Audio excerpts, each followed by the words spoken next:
নমস্কাৰ আপোনালোক সকলোকে আসাম আপডেটৰ অন্য এটা আপডেট ভিডিঅ'লৈ সকলোকে স্বাগতম জনাইছোঁ। আকৌ নতুনকৈ পদ মুকলি হৈছে য'ত আপোনালোকৰ 5টা বিভাগৰ পৰা পদসমূহ ওলাইছে।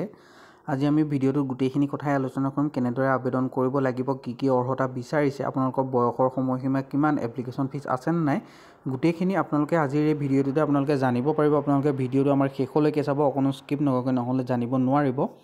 তো ধৈৰ্য সহকাৰে আজি আমাৰ ভিডিঅ'টো কমপ্লিটকৈ আপোনালোকে চাব। ভিডিঅ'টোৰ লগতে আপোনালোকে লাইক এটা কৰি দিব। আৰু আমাৰ চেনেলটো যিসকলে বৰ্তমানো ছাবস্ক্ৰাইব নকৰাকৈ গুচি যায় তেওঁলোকলৈ এটাই অনুৰোধ, তেওঁলোকে আমাৰ চেনেলটো ছাবস্ক্ৰাইব কৰি থৈ যাব।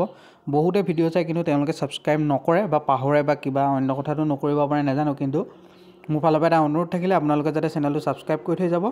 ব'লক আজি আমি দেৰি নকৰি আজি আমাৰ ভিডিঅ'টো আৰম্ভ কৰোঁ। যিটো আপোনালোকৰ ইণ্ডিয়ান এয়াৰফ'ৰ্চৰ পৰা প্ৰথমটো নটিফিকেশ্যন আহিছে, য'ত আপোনালোকৰ 31 ডিচেম্বৰ লাষ্ট ডেট হয়। ইণ্ডিয়ান এয়াৰফ'ৰ্চে আপোনালোকৰ ইয়াত আপোনালোকৰ ফ্লাইং ব্ৰাঞ্চ আৰু গ্ৰাণ্ড ডিউটিৰ কাৰণে আপোনালোকৰ পোষ্ট মুকলি কৰি দিছে। আৰু ইয়াত NCC যিসকল কেডেট আছিলে তেওঁলোকে স্পেচিয়েল পাব। ফ্লাইং ব্ৰাঞ্চৰ কাৰণে 30টা আছে, গ্ৰাউণ্ড ডিউটি টেকনিকেলৰ কাৰণে 189টা আৰু গ্ৰাউণ্ড ডিউটি নন টেকনিকেলৰ কাৰণে 117টা। NCC স্পেচিয়েল এণ্ট্ৰি পাব ইয়াত। আৰু NCC যিসকল কেণ্ডিডেট আছিলে, NCCত কৰিছিলে, এজ আপোনালোকৰ লিমিটটো ফ্লাইং ব্ৰাঞ্চৰ কাৰণে 20ৰ পৰা 24 বছৰ আৰু গ্ৰাণ্ড ডিউটিৰ কাৰণে আপোনালোকৰ টেকনিকেল নন টেকনিকেলত দুইটাতে 20ৰ পৰা আপোনালোকৰ 26 বছৰ থাকিব লাগিব। বয়সৰ ভিতৰৰ কেণ্ডিডেটসকলে দুটা পদৰ বাবে আপোনালোকে আবেদন কৰিব পাৰিব। ইয়াত আপোনালোকৰ ডেটটোও দি দিছে, যিটো আপোনালোকৰ 1 জানুৱাৰী 2026লৈকে পাৰিব। 26 চনটো কেলকুলেশ্যন কৰিব মানে। আৰু আপোনালোকৰ 2 জানুৱাৰী 2000 চনৰ পৰা 1 জানুৱাৰী 2006 চনৰ ভিতৰত জন্ম কৰাসকলে গ্ৰাণ্ড ডিউটি টেকনিকেল নন টেকনিকেলৰ কাৰণে আবেদন কৰিব পাৰিব। মেৰিটেল ষ্টেটাছ যিসমূহ আছিলে সেইটো আপোনালোকৰ আনমেৰিড হ'ব লাগিব, তেতিয়াহে পাৰিব। এডুকেশ্যন কোৱালিফিকেশ্যনটো আপোনালোকৰ 12 পাছ লাগিব, লগতে আপোনালোকৰ 60% মাৰ্ক লৈ পাছ আউট মেথছ আৰু ফিজিক্স লাগিব। কোনোবাটোত BE BTech কৰা সকলেও এই পদৰ বাবে আপোনালোকে আবেদন কৰিব পাৰিব। মিনিমাম আপোনালোকৰ 60% মাৰ্ক কিন্তু লাগিবই প্ৰতিটোতে। এই পদকেইটাত আপোনালোকে আবেদন কৰিবলৈ অনলাইন মাধ্যমতে আপোনালোকে আবেদন কৰিব লাগিব, যিটো আপোনালোকৰ BE BTech ডিগ্ৰী ৰিকগনাইজ ইউনিভাৰ্চিটিৰ পৰা আপোনালোকৰ লাগিব। লগতে আপোনালোকৰ কেণ্ডিডেটসকলে ক্লিয়াৰ কৰিব লাগিব আৰু যিটো ইঞ্জিনিয়াৰিং ইনষ্টিটিউটৰ পৰা, তেতিয়া পাৰিব। আৰু গ্ৰাণ্ড ডিউটি যিসকলে আছে তেওঁলোকে আপোনালোকৰ 50% মাৰ্ক লৈ পাছ আউট কৰা হ'ব লাগিব, তেতিয়াহ'লে আপোনালোকে পাৰিব। আৰু গোটেইখিনি আপোনালোকৰ ইঞ্জিনিয়াৰিঙৰ পোষ্ট আছে ইয়াত, আপোনালোকে অফিচিয়েল নটিফিকেশ্যনটো এবাৰ চাই ল'ব। ঠিক তেনেদৰে আপোনালোকে এই পদকেইটাৰ বাবে অনলাইন মাধ্যমত আবেদন কৰিব লাগিব, যিটো আপোনালোকৰ 2 ডিচেম্বৰৰ পৰা ক্লজিং ডেট আপোনালোকৰ 31 ডিচেম্বৰলৈকে থাকিব। আপোনালোকে ভিডিঅ'ৰ ডেছক্ৰিপশ্যন বক্সতে আমাৰ হোৱাটছআপ আৰু টেলিগ্ৰাম চেনেলৰ লিংকখিনি পাই যাব, তাত গৈ যিকোনো এটাত জইন হৈ লওক। আৰু যিসকলে বৰ্তমান আমাৰ চেনেলটো ছাবস্ক্ৰাইব কৰা নাই তেওঁলোকে আমাৰ চেনেলটো ছাবস্ক্ৰাইব কৰি লওক। এতিয়া আগবঢ়ো নেক্সট যিটো নটিফিকেশ্যন, এইটো ধুবুৰী মেডিকেল কলেজ হস্পিটেলৰ ফালৰ পৰা আহিছে, য'ত আপোনালোকৰ অন্তিম তাৰিখটো 10 ডিচেম্বৰ। ইয়াত আপোনালোকৰ 6টা CT স্কেন টেকনিচিয়ানৰ কাৰণে ভেকেঞ্চি মুকলি কৰি দিছে, যিটোত আপোনালোকে আবেদন কৰিব লাগিব। আৰু আবেদন আপোনালোকৰ ৱাক ইন ইণ্টাৰভিউৰ কাৰণে আপোনালোকে এই পদকেইটাৰ বাবে আপোনালোকে যাব লাগিব, যিটো আপোনালোকৰ 10 ডিচেম্বৰ তাৰিখে। ইয়াত আপোনালোকৰ যিখিনি আছে, আপোনালোকৰ ৰিমুনাৰেশ্যনটো হ'ব 14,493 ৰুপিজ। আৰু 18 বছৰৰ পৰা 43 ইয়াৰ্ছৰ ভিতৰৰ কেণ্ডিডেটসকলে এই পদৰ বাবে আবেদন কৰিব পাৰিব। লগতে ST SC OBC সকলে এজ ৰিলেক্সেশ্যনো পাব। আৰু ইয়াত আপোনালোকৰ যিটো এলিজিবিলিটি ক্ৰাইটেৰিয়া, তাত আপোনালোকৰ ডিপ্ল'মা ইন CT স্কেন কৰা হ'ব লাগিব, নহ'লে বেচেলৰ অফ ৰেডিঅ'লজি কৰা হ'লে পাৰিব। লগতে আপোনালোকৰ ইয়াত আপোনালোকৰ ৱাক ইন ইণ্টাৰভিউৰ কাৰণে 12/10 আপোনালোকে যাব লাগিব, 10টা বজাত। Conference hall administrative block, the principal কাম চিফ ছুপাৰিণ্টেণ্ডেণ্ট ধুবুৰী মেডিকেল কলেজত। লগত আপোনালোকৰ অল অৰিজিনেল আৰু পাছপৰ্ট কপিজ এডুকেশ্যন কোৱালিফিকেশ্যনৰ লৈ যাব লাগিব। অৰিজিনেল আৰু পাছপৰ্ট কপি নিব লাগিব। টেকনিকেল কোৱালিফিকেশ্যনৰ অৰিজিনেল আৰু পাছপৰ্ট কপি, আধাৰ আৰু ভোটাৰ কাৰ্ডো লৈ যাব লাগিব। আপোনালোকে ভিডিঅ'ৰ ডেছক্ৰিপশ্যন বক্সত লিংক দিয়া আছে, তাত গৈ অফিচিয়েল নটিফিকেশ্যনটো এবাৰ নিজে পঢ়ি চাই ল'ব পাৰে।